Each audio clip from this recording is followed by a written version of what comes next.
man, that was probably one of the hardest things, man. Because what traditionally in church, not just black churches, but churches, they they teach you that you got to choose one or the other. You can't serve God and serve man. And for a lot of people who are outside of hip hop culture, they think that hip hop is either negative or some way demonic in some way. Hmm. And so I wrestle with the whole idea of what am I gonna do? Do I still listen to this quote unquote secular music, or do I keep going? And what I realized was what the church wasn't giving me as far as giving me a voice, I found that in hip hop.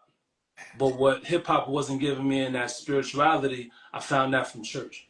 So I was able to put the two worlds together and say, you know what, let me listen to the hip hop that I know and helps me generate my self esteem, but I also need something that's going to feed my spirit. So it was a little bit of Fred Hammond, a little bit of Kirk Franklin, and I'm also listening to Method Man, and I'm listening to LG and the Bulldogs, right? I don't want to call it duality, but I love that. I love that juxtaposition between spirituality and understanding kind of like reality, because we all are living in this real world and we have to be able to navigate through it. And I think you use your gift of lyricism to kind of help people, right? Because when you listen to your music, your craft, you not only feel like, all right, he's connected to the street, but at the same time, I'm getting a message. Then I realized when I stepped away, I can do more help for the hip hop community by telling my story about, you know, juggling in my spirituality and juggling my faith.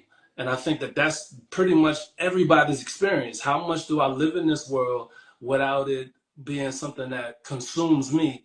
And like the Bible says, I'm not being conformed by this world, but I'm being transformed because I'm renewing my mind and learning new things. Right.